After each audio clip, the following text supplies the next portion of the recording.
Bonjour, je suis très heureux de faire ce dialogue avec vous, chère Lydie. Recevez toutes nos félicitations émues. Merci à vous tous d'être là aussi aujourd'hui.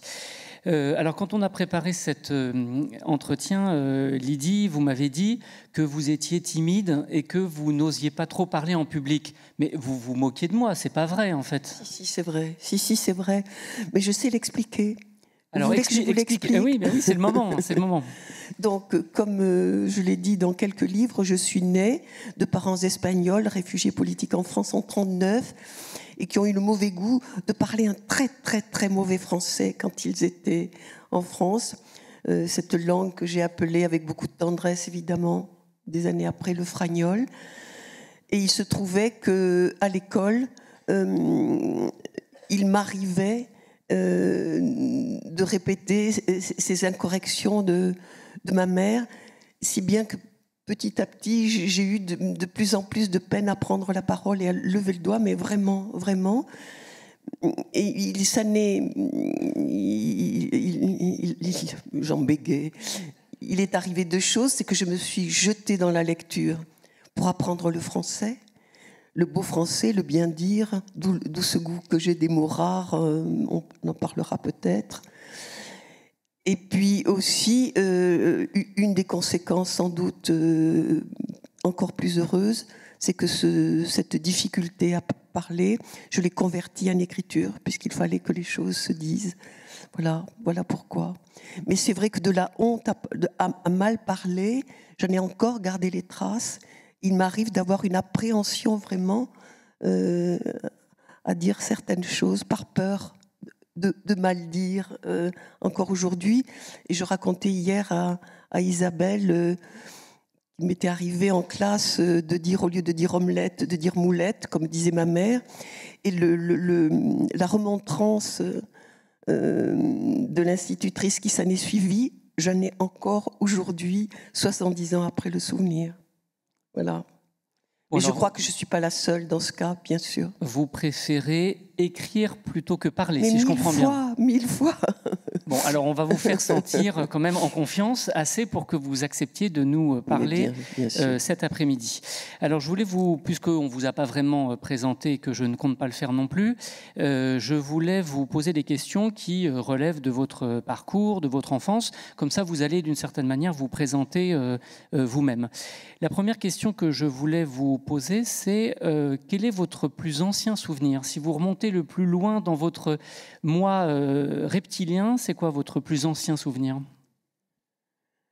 Peut-être le souvenir, en tout cas, qui m'a le plus marqué, qui est inoubliable, cette fois où je suis atteinte de la maladie des oreillons, pour ne rien vous cacher, j'ai de la fièvre, je suis couchée, je me souviens exactement de la chambre dans laquelle je suis.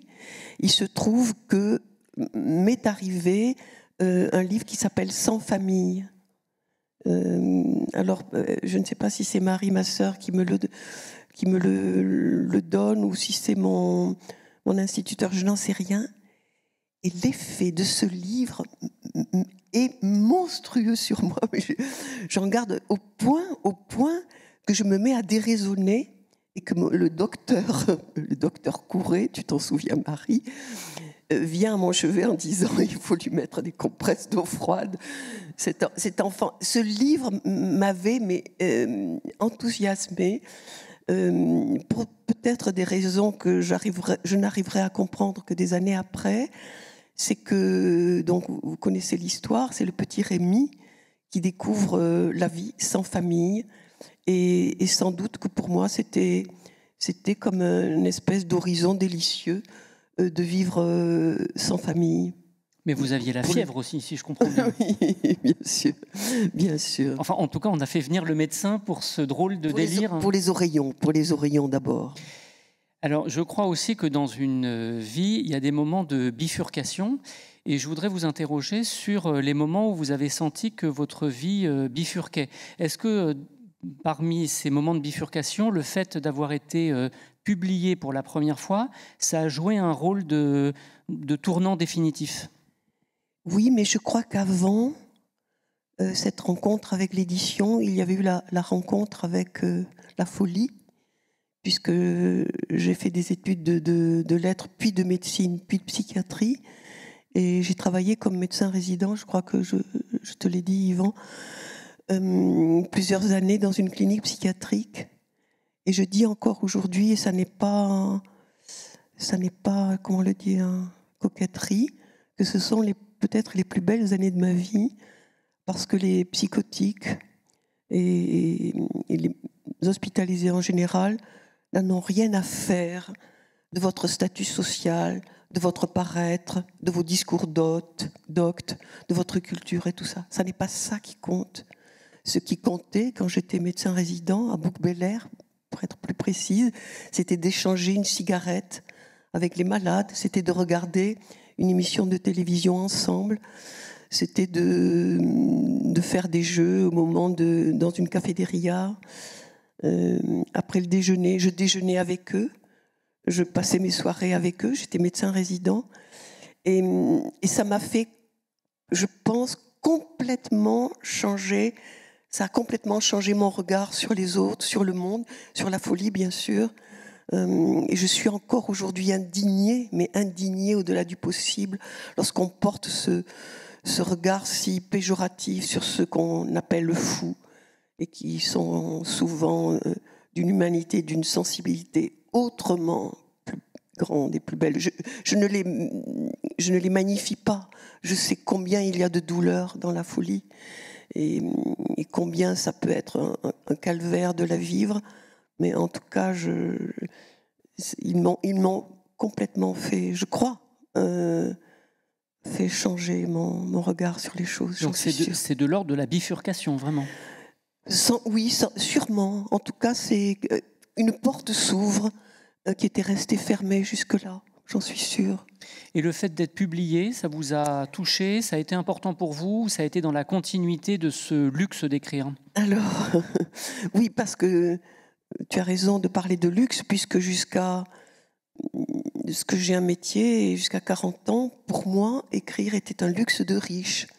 Il fallait, et c'est ce que ma famille attendait, que j'ai un travail, un métier, un salaire, et ce qui était important plus que tout pour s'émanciper et n'être sous la coupe de personne.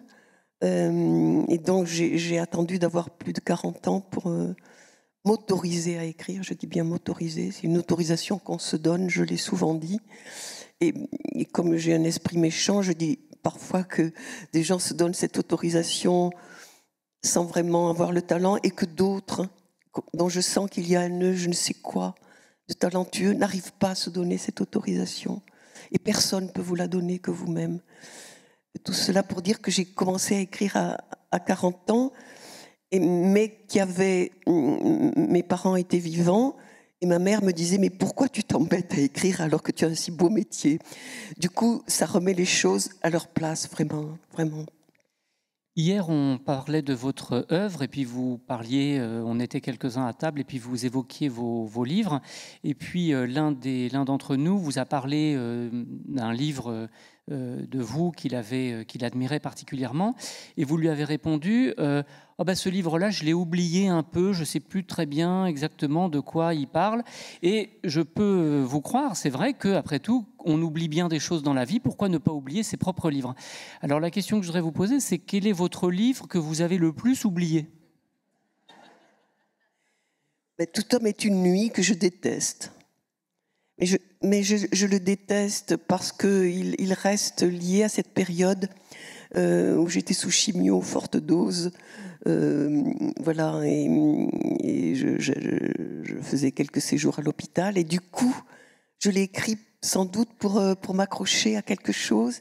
Et il reste indissolublement lié à cette période. Et du coup, je le rejette. D'ailleurs, quand les gens veulent l'acheter, que vous savez, quand il y a ces tables, je leur dis non, pas celui-là.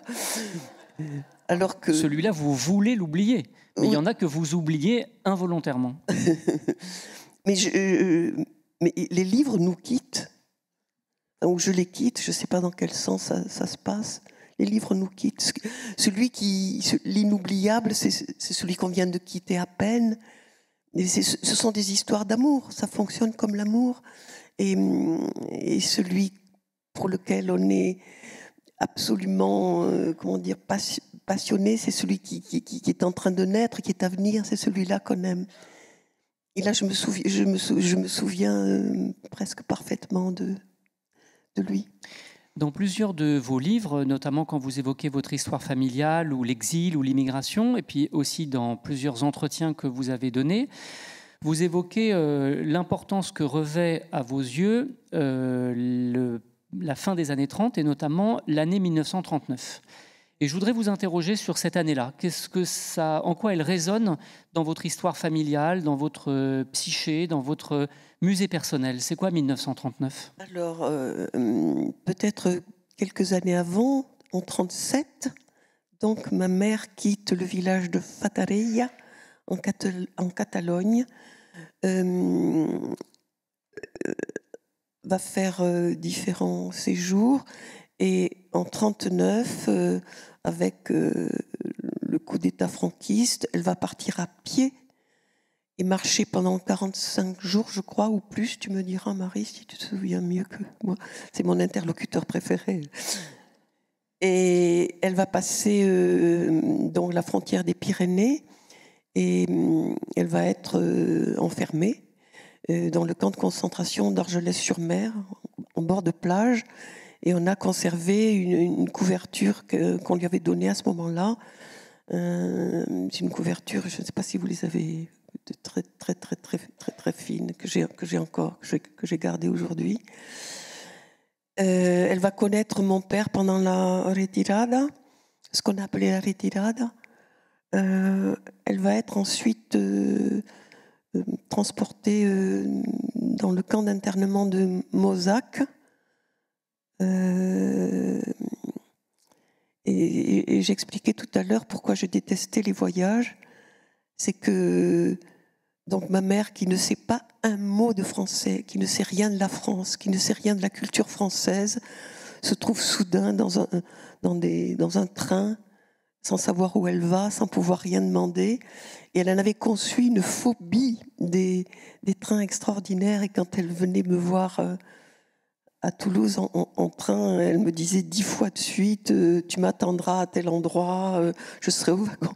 Tellement elle avait cette crainte de l'inconnu du voyage et qu'elle m'a refilé. Voilà. Et donc je dis souvent que si je pouvais rester enfermée dans ma chambre tout le temps, ce serait presque le paradis. Et dans votre famille, comment ce souvenir de l'exil, de la guerre, a-t-il cheminé? Vous en parliez? Oui. Et comment, finalement, en tant que fille d'eux, vous êtes arrivée à en parler vous-même? Bien sûr. Alors, je crois que les premières années, mes parents vont rejoindre...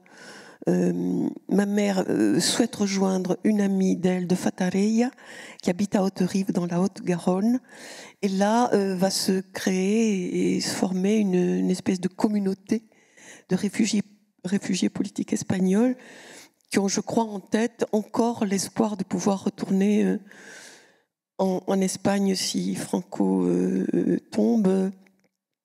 Donc je pense que pendant des années ils vont croire que ça ne va pas durer. Et d'ailleurs, il y avait peu de meubles chez moi, sinon la radio, hein, très précieuse la radio pour mon père.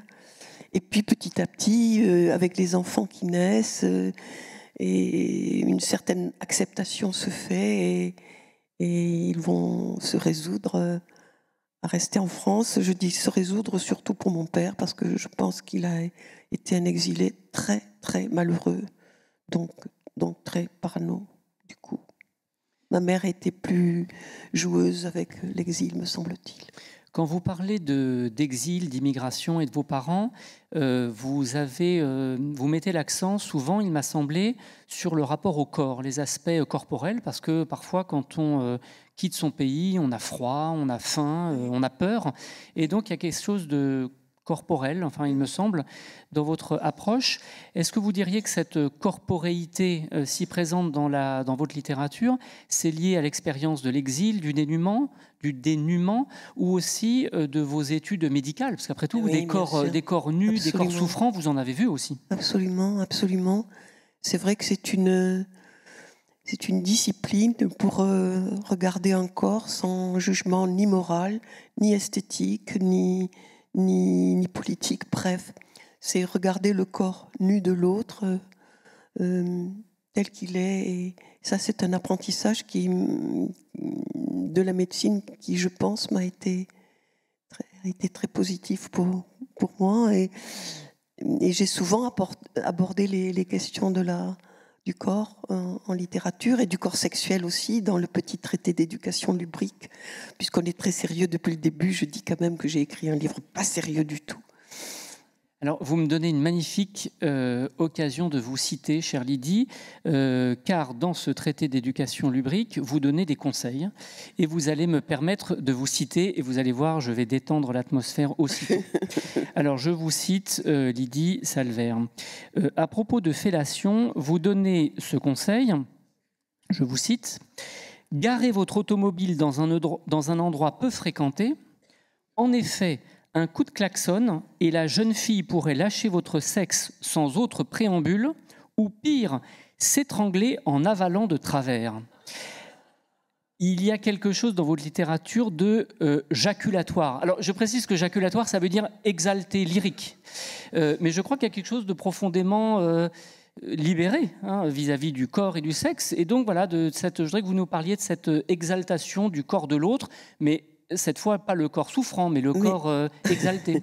Mais parce que je crois que je me construis dans cette nage entre deux rives dont j'ai parlé plusieurs fois, c'est-à-dire je passe d'une maison où on parle le fragnol à la rue où on parle le langage le plus populaire, et je dis ça sans le moindre mépris, loin de moi, à l'école où c'est le bien dire, l'imparfait du subjonctif, etc., etc.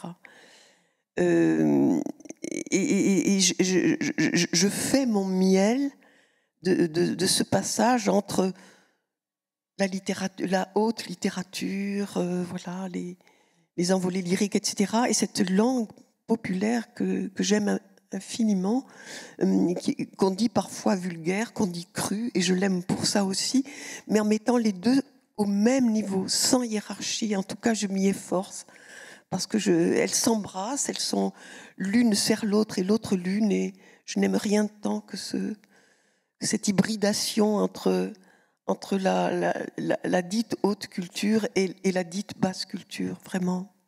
D'où les horreurs quelquefois, les injures et les saillies, à tous les sens du mot. C'est très mauvais, hein, comme jeu. Dans vos ouvrages, je trouve qu'on rit souvent. J'allais dire on rigole. Mais enfin, vous nous faites rire, Lydie, vous nous faites sourire.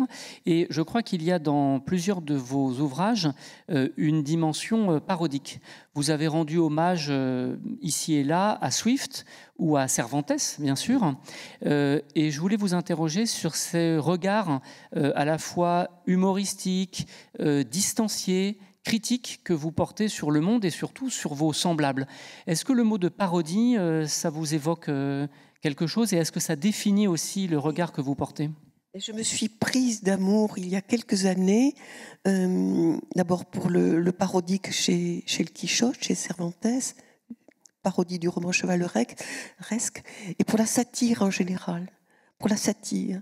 Et je crois que j'ai lu à peu près tout ce qui compte d'écrivains satiriques, parce qu'ils ne font pas de délayage, parce qu'ils ne font pas d'entourloupe, ils vont droit au but, ils disent en 3 phrases ce que d'autres disent en 100, au risque au risque du simplisme parfois et de la mauvaise foi. Et je ne résiste pas au plaisir de vous citer quelques satires d'un de mes écrivains satiriques préférés, c'est Ambrose Bierce, qui a écrit le dictionnaire du diable, que je vous conjure d'acheter dès que vous serez sortis, qui est en poche. Je donne juste quelques définitions satiriques de ce monsieur. D'abord, écrivaillon, 2 points, écrivain concurrent. Applaudissement, 2 points, écho d'une platitude, etc., etc. Et puis cette définition de Thomas Bernhard, mais j'adore les satiristes. L'Autriche, 2 points. On écoute Schubert au 1er étage, on torture à la cave. En une phrase, il dit son Autriche et ses ombres nazies, etc., qu'il exécrait. Et j'ai beaucoup, beaucoup d'admiration pour les satiristes qui sont en train de disparaître, me semble-t-il. Parce que l'humour noir, il s'est réfugié chez les humoristes, mais c'est comment dire, qui provoque un rire qui résout la question. Le satiriste, il laisse une plaie. À lire une satire, on n'en sort pas indemne, ça reste, ça questionne, on l'entend encore. Voilà, j'ai vraiment du goût pour la satire. Alors la satire, c'est une école de vie, mais c'est aussi une école littéraire. C'est-à-dire que la satire vous oblige à avoir une plume affûtée, oui, presque concise. Oui, bien sûr. À user du rire comme arme, hein. Ça c'est l'arme préférée des satiristes. Un rire un peu grinçant, mais un rire comme arme. Oui, et d'être le plus concis, le plus lapidaire, le plus frontal possible. Dans vos livres, il y a aussi beaucoup d'amour, de la tendresse, de la passion, et je voudrais que vous nous en disiez un mot. Dans Pas pleurer, il y a la relation d'une femme avec une relation passionnée avec un jeune révolutionnaire. Donc la passion de la révolution et la passion amoureuse s'entremêlent. Et puis vous avez consacré un livre à BW, dans lequel je crois deviner votre compagnon, enfin le compagnon de votre vie, qui a eu plusieurs vies. En tant qu'éditeur, en tant qu'athlète, avec ses secrets que vous découvrez ou pas. Est-ce que, dans quelle mesure vous êtes aussi une écrivaine de l'amour ?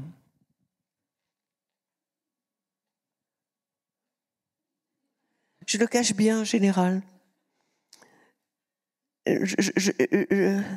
J'ai du mal à me déclarer comme tendre, bonne, toutes ces, j'ai du mal. Mais ça veut rien dire. J'ai entendu un borborigme. Qu'est-ce que vous avez voulu dire par là ? Qu'est-ce que ça veut dire ? Non, mais je déteste les faux dévots, je déteste les faux gentils qui nous font des déclarations sans cesse de leur belle âme et de leur grand cœur, etc. C'est une chose qui me fait horreur et j'essaie, dans la mesure du possible, de ne pas y tomber. Je déteste ça plus que tout.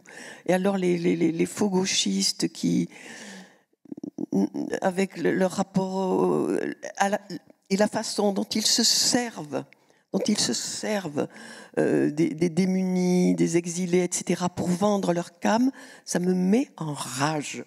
Voilà. Oui, mais là, vous êtes en train d'esquiver ma question, chère Lydie. Moi, je ne vous parle pas de gauchisme ni de politique, je vous parle de la place de l'amour dans votre vie. Et il me semble que quand on écrit un livre qui s'appelle BW, consacré à l'homme de sa vie, c'est aussi une manière de réfléchir sur l'amour. Alors, je ne vais pas vous demander des secrets, mais enfin, vous avez consacré un livre à l'amour. Bien sûr, je suis bien obligée de le reconnaître. Oui.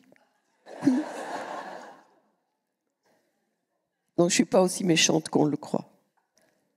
Alors, BW, j'ai envie de dire que c'est peut-être un personnage de fiction. Peut-être que c'est un personnage que vous avez voulu inventer, BW.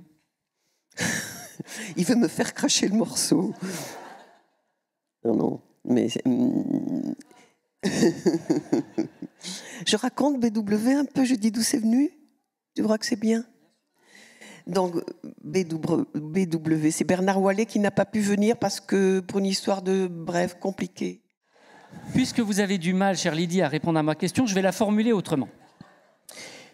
Selon moi, écrire un livre qui s'appelle BW et qui reprend les initiales d'un homme qu'on aime et avec qui on vit, c'est une manière d'exprimer une forme de fidélité.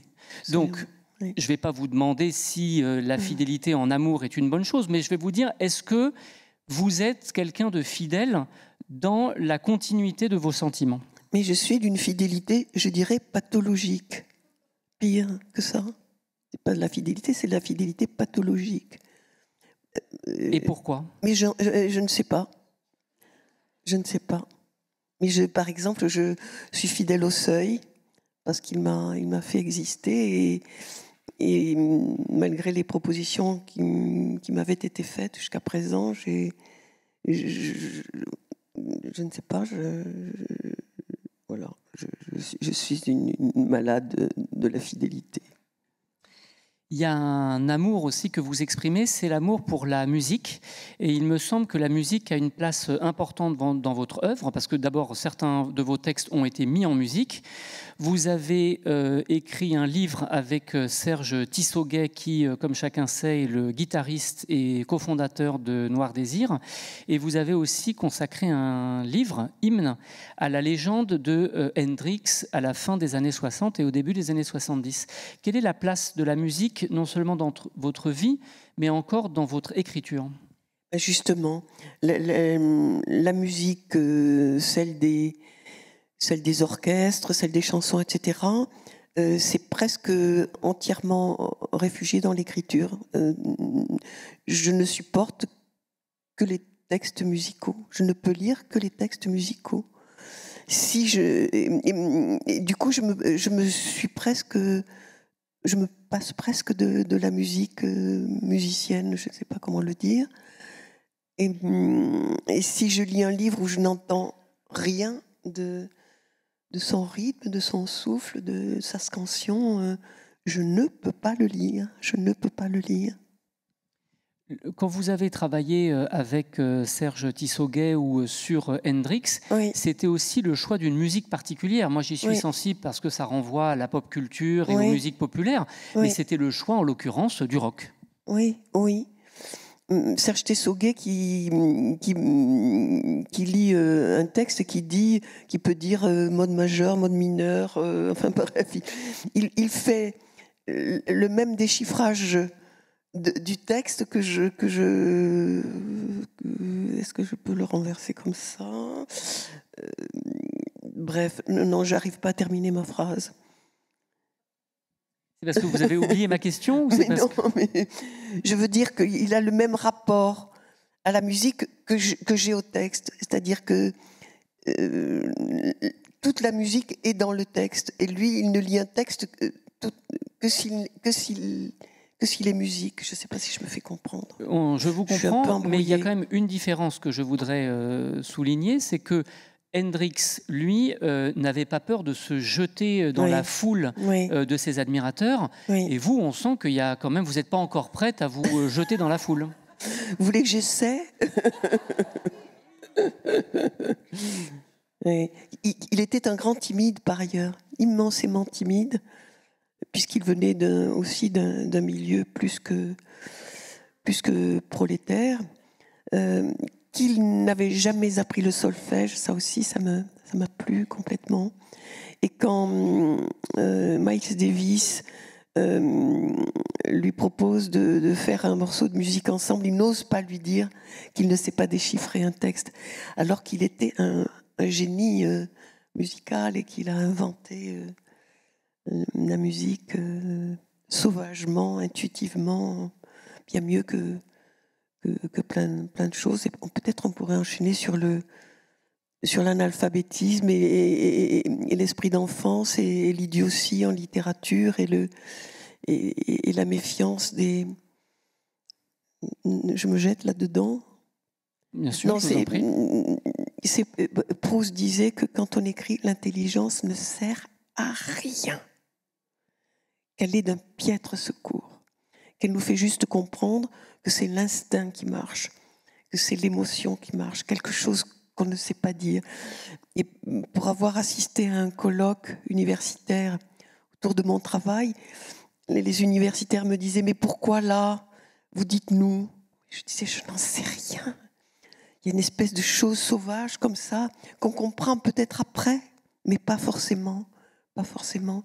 Et si je parle de l'analphabétisme, c'est que un philosophe espagnol qui s'appelle José Bergamín, qui a été compagnon de Bernanos, qui a fui le franquisme lui aussi, a écrit Décadence de l'analphabétisme, où il célèbre ce soi-disant analphabétisme, c'est-à-dire l'esprit d'enfance.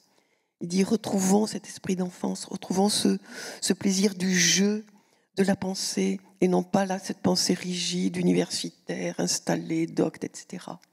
C'est une lecture aussi qui a eu beaucoup d'influence, je pense, sur moi. J'ai observé que dans votre œuvre, vous recouriez souvent à des formats très différents. Il y a par exemple ce que j'appellerais les grands romans, comme Puissance des mouches ou Pas pleurer. Et puis vous avez aussi des textes très courts, souvent caustiques, comme Quelques conseils utiles aux élèves huissiers.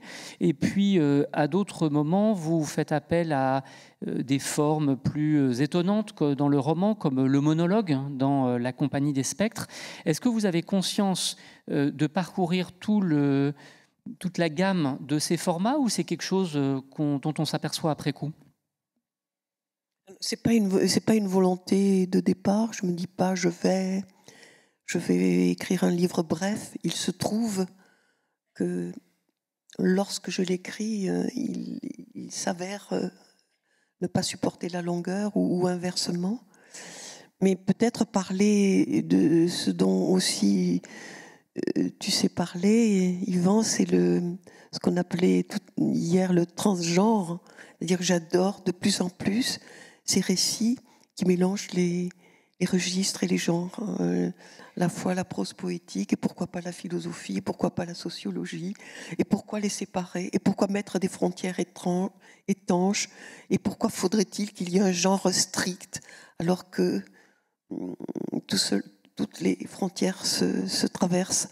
Donc je branche Yvan là-dessus, parce que je crois qu'il a travaillé sur ce continent-là, et que peut-être tu pourrais nous en dire quelque chose.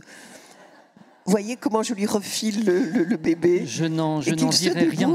Je n'en dirai rien. Oh, si, en revanche, mais si. Je voudrais vous citer encore une fois non, Lydie. Yvan, c'est pas bien. Eh oui, c'est comme ça. Il se défile. Je me défile. Dans votre roman Enquête Hymne, vous écrivez, je vous cite, à propos de Jimi Hendrix, je vous cite, « Hendrix se contrefoutait souverainement des frontières en tout genre. Mieux, il les abattait. » Alors, j'ai envie de vous répéter cette phrase en changeant le sujet de la phrase. « Salvaire se contrefout souverainement des frontières en tout genre. Mieux, elle les abat. » Mais c'est vrai, alors pour en revenir à Hendrix, c'est vrai qu'il mêle le blues, le rock, le jazz, bref, l'incantation de sa grand-mère d'origine indienne, et tout ça fait une musique infiniment singulière. Vous voyez, à l'époque, je n'avais pas conçu cette idée qu'un livre en roman aussi pouvait l'être transgenre. Et je le découvre depuis peu. Et le bonheur de pouvoir dire à quelqu'un, c'est un roman, c'est un essai, c'est un récit, mais je dis, mais débrouillez-vous, c'est pourquoi pas l'un et l'autre, ou les deux, et plus ça va, plus j'aime cette traversée des frontières, mais de toutes les frontières d'ailleurs. Vous reconnaissez que vous êtes une romancière tout de même?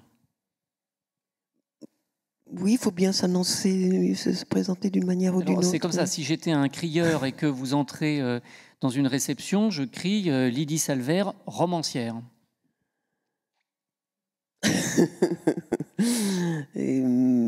Je dirais oui pour aller vite. Mais au sein de ce genre romanesque qui est si riche, vous aimez abattre les frontières comme un de vos héros, Hendrix. Mais oui, beaucoup. Et plus ça va, plus j'aime ça, et plus j'aime le trouver chez les autres. Mais je parlais de cette frontière entre la grande culture et la basse culture. Je suis vraiment pas la seule à l'avoir fait, et je suis heureuse aujourd'hui de Rabelais, évidemment, Rabelais qui a fait ça mieux que quiconque, hein. à la fois l'érudition la plus étonnante et les choses les plus terre à terre, les plus délicieusement triviales. Et plus près de nous, un écrivain italien qui s'appelle Carlo Emilio Gadda, je ne sais pas si vous connaissez La connaissance de la douleur, où l'on trouve les mots les plus rares, sûrement, du vocabulaire italien et de sa traduction, et des expressions empruntées au dialecte milanais qui sont absolument délicieuses, et ce mélange comme ça, sans frontières, sans hiérarchie, sans marque, sans critères de valeur m'enchante, et j'aimerais que la vie soit faite comme ça. Je le dis aujourd'hui, en attendant le résultat de la semaine prochaine. Alors, à propos de mots rares, il y en a un que vous utilisez de plus en plus, comme nous tous et nous toutes, c'est celui de sororité. La sororité, c'est un quasi-néologisme qui renvoie à la solidarité des femmes en tant que sœurs spirituelles ou politiques, d'où le terme de sororité. Au lieu de fraternité. Au lieu de fraternité, bien sûr, qui figure dans la devise républicaine que nous connaissons évidemment. Et c'est une expression que j'ai vue sous votre plume dans certains entretiens. Vous parlez de sororité et vous ajoutez l'épithète littéraire. La sororité littéraire, c'est quoi la sororité littéraire ? C'est sans doute le lien que j'ai très fort avec Chloé Delhomme, notamment. C'est elle d'ailleurs qui m'a invitée à participer à son... elle a fait un recueil autour de la sororité, et elle a invité des femmes à dire des choses sur cette communauté des sœurs. Ça me fait penser d'ailleurs que j'ai lu un article dans Le Monde récemment d'une femme d'ailleurs qui remarquait que dans le programme du nouveau Front populaire, on parlait des agents, des chercheurs, des policiers, des machins au masculin. Donc il faudra dire à ceux qui ont rédigé, pour qui j'ai la plus vive sympathie, ceux qui ont rédigé ce programme, qu'ils se décident à mettre au féminin certains métiers, par exemple. Voilà. Le sens aussi de ce recueil sur la sororité, c'est pour un peu ouvrir et la langue et la vie et le monde à l'univers féminin. Quand on regarde votre parcours et vos prises de position publiques, on n'a pas l'impression que vous soyez véritablement une militante. Et je ne crois pas que vous ayez été jamais encartée dans un parti ou dans un syndicat. Mais pour autant, il y a à l'évidence dans votre travail, dans votre œuvre, une dimension d'engagement. Oui. Alors évidemment, il faut faire la différence entre le militantisme et l'engagement. Oui. Mais je voudrais vous demander en quoi vous êtes une femme engagée. Mais d'abord, je crois que quand j'écris, j'engage mon être. Enfin, je ne sais pas comment le dire simplement. Oui, mais je l'entendais au sens davantage public et civique. Oui. Je pense qu'il y a quand même un engagement en vous. Oui, aussi, bien sûr aussi. Et tu as raison de le distinguer du militantisme, parce que nous avons eu un père communiste stalinien. Et je raconte quelquefois que la seule fois où je l'ai vu pleurer, c'est à la mort de Staline. Et cette espèce d'adhésion comme ça, passionnée, sans recul, nous a, je crois, à tout jamais gardé du fanatisme de la militance. Et pourtant c'est utile, je le sais, mais je ne peux pas. Je ne peux pas. Alors je fais ce que je peux, j'écris. Alors, évidemment, je ne vais pas distribuer des tracts, mais j'ai l'impression que dans mes livres, j'essaie de parler justement de ce serment de main dont Paul Celan, c'était la définition du poème selon Paul Celan. Il disait un poème, c'est une poignée de main. Et j'aimerais tant que les livres soient cette poignée de main, vraiment. À défaut, et je ne devrais pas dire à défaut, mais de l'être charnellement dans la vie. Ce mot de sororité que j'évoquais tout à l'heure, ça peut être aussi une forme d'engagement pour vous qui ne vous dites pas si facilement féministe. C'est un autre engagement. Oui, bien sûr. Oui, oui, tout à fait. Alors, vous ne voulez pas dire que vous êtes féministe? Mais oh là là. D'abord, je n'aime pas les assignations et les étiquettes, vraiment, mais vraiment. Et même pire que ça, ça me fait horreur. En tout cas, d'être réduite à une seule dimension quand nous sommes tous, je pense, une multitude, comme disait l'autre, ça me fait vraiment, vraiment suer, quoi. Donc, je suis sans doute féministe à mes heures, sororale à mes autres heures, infâme à d'autres, colérique à d'autres, je ne sais quoi, et mille autres choses encore. Je crois que tout votre travail est un éloge vibrant à la liberté, et cela dès vos premiers livres. Et la liberté peut s'incarner dans un certain nombre d'actes, d'actions, de sentiments, mais il y a bien, s'il y a bien un jour où la liberté s'incarne et s'exalte, c'est le dimanche. Et il se trouve que vous avez consacré votre dernier livre à ce jour de la semaine. On est aussi dimanche. Alors j'ai envie de vous dire, bon, qu'est-ce qu'on fait un dimanche? On traîne, on lit, on vote? Oui, tout ça à la fois.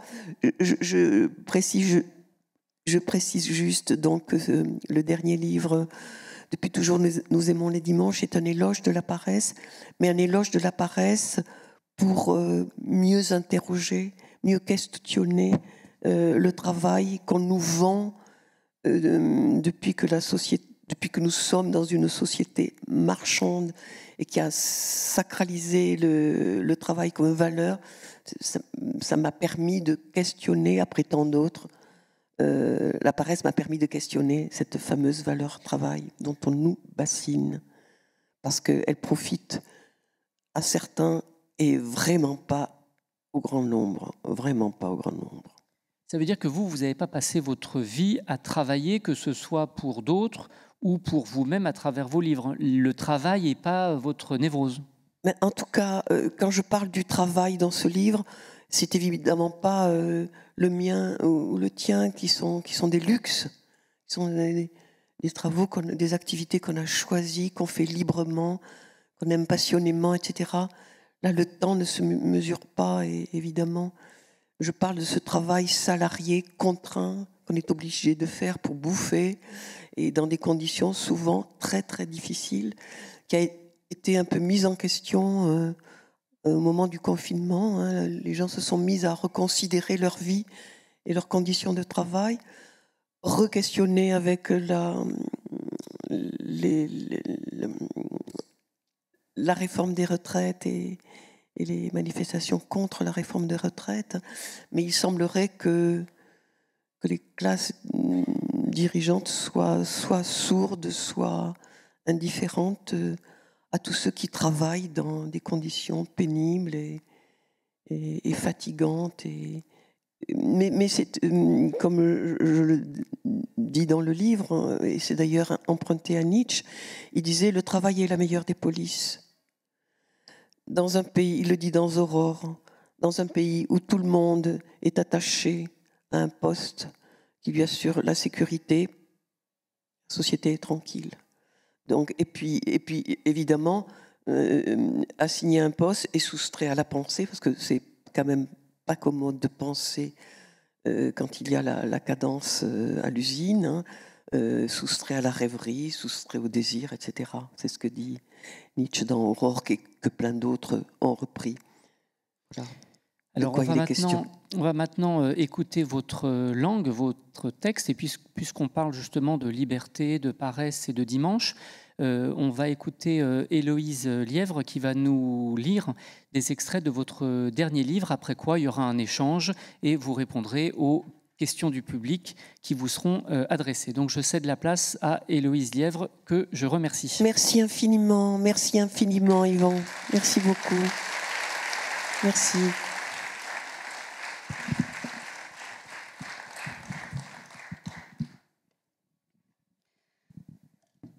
Depuis toujours, nous aimons les dimanches. Depuis toujours, Nous aimons nous réveiller sans l'horrible sonnerie du matin qui fait chuter nos rêves et les ampute à vif. Nous aimons rester longuement les yeux fermés dans la pénombre et enlisés dans la douceur des draps. Nous aimons nous déplier lentement, lentement nous ouvrir, nous déployer, nous répandre. Nous aimons retrouver la douceur de la main qui dort sur notre épaule et sentir que notre corps est chaud, sensuel, qu'il bat, qu'il est vivant, encore ensommeillé mais vivant et parfaitement improductif. Nous aimons constater qu'une longue semaine de bonheurs et de voluptés rudement refoulées à présent nous reviennent et rendent notre corps heureux, plus vrai, plus dense et plus abandonné. Nous aimons vérifier que ce corps renaissant n'est en rien empêché, entravé, sanglé dans ses costumes, soumis aux gestes radotés qui chaque jour le jettent au dehors, dans le bruit, dans le froid, dans le jour criard, dans la foule bousculée, dans les mâchoires du métro, à l'usine happée par la vitesse broyeuse des machines, somnambule au bureau, la tête emplie de chiffres et soumis aux logiques du profit à tout prix, mise à disposition. Prenez-le, usez-le, harassez-le, essorez-le comme un torchon, actionnez-le. Et pour ce, nul besoin de menaces, ni de flashball, ni de 49.3. Il suffit d'appuyer sur « on ». Depuis toujours, nous aimons, les dimanches matins, ouvrir les yeux puis les fermer, puis les ouvrir et les fermer, et nous assoupir à nouveau. Nous aimons boire paisiblement notre café, caresser le chat Arthur qui s'étire ou la chienne Nana qui s'ébroue, écouter la maison qui s'éveille, le parquet qui gémit au-dessus de nos têtes, les premières rumeurs qui annoncent la naissance du jour, les chuchotements de nos jardins secrets. Nous aimons observer les fissures au plafond qui dessinent d'étranges figures par où la mélancolie, quelquefois, s'aventure. Elle lui dessine, ce matin, un grand bateau à voile où l'on peut s'embarquer. Depuis toujours, nous aimons demeurer longtemps plongés dans nos pensées, et sur les passants pressés qui pensent voir en nous de parfaits imbéciles, nous posons un regard suprêmement idiot qui les fait s'éloigner en courant. Nous aimons vaquer dans la maison, en chaussons éventrés et pyjamas informes, et ce total insouci du paraître nous est, à lui seul, une délectation.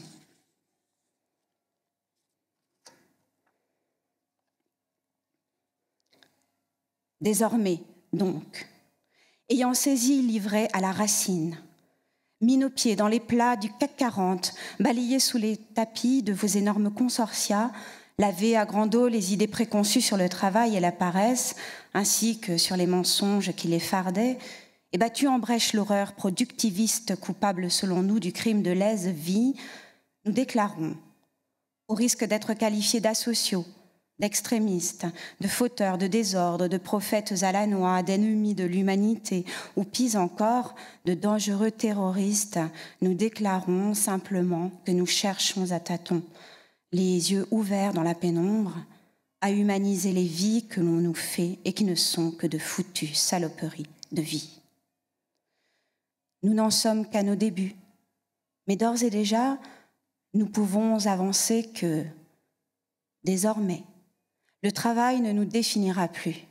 Hors de question. À la demande banale, que faites-vous dans la vie ? Sous-entendu, quel est votre job ? Histoire de vous situer infailliblement sur l'échelle sociale et de réagir en conséquence, nous répondrons joyeusement 1000 choses, dont certaines d'une inutilité totale, et aucune qui nous tient en laisse. Désormais, nous ne regarderons plus le travail comme constituant le seul espace où se nouent des liens sociaux. Désormais, le travail ne favorisera ni n'abaissera personne. Fini, fini, fini. Désormais, il ne constituera nullement notre unique centre d'intérêt, ni une fin en soi, ni une triste obligation, ni une exténuante corvée, ni un enfermement dans telle ou telle discipline. Rien de tout ça. Vous avez compris, rien. Désormais, nous ne le dissocierons pas de nos existences. Nous déciderons sans GPS du sens à lui donner et nous l'organiserons librement, ce que curieusement les tenants bornés de la libre entreprise ne peuvent concevoir, incapables d'imaginer de liberté hors celle de s'enrichir. Désormais, nous ne permettrons à personne de nous couper les ailes, à personne. Et lorsque vous nous lancez en croyant nous apaiser, vous pouvez vous le mettre ici, Salvert va trop loin. Désormais, nous ne laisserons pas nos forces s'abîmer pour des prunes, ni nos visages s'enlaidir par le rictus de la fatigue. Désormais, nous nous donnerons le droit de ne pas savoir ce que nous voulons. Désormais, nous avancerons la tête haute que le chagrin avait courbée et le regard hardi que la fatigue avait terni. Dehors la tristesse qui sécrétait l'amer ressentiment. Désormais, nos lendemains ne chanteront plus comme des casseroles. Désormais, nous resterons maîtres de nos horloges et de nos destinées. Et ce que l'on désignait jusqu'ici par l'expression « art de vivre » utilisée dans les dictionnaires de cuisine ou les catalogues Ikea retrouvera enfin toute sa raison d'être. Désormais, la rage et la révolte qui bouillaient dans nos cœurs devant la violence et la mauvaiseté du monde, nous les convertirons en altière sérénité. Nous serons enfin ce que vous ne vouliez à aucun prix que nous fussions, puisque désormais, messieurs, nous habiterons nos vies.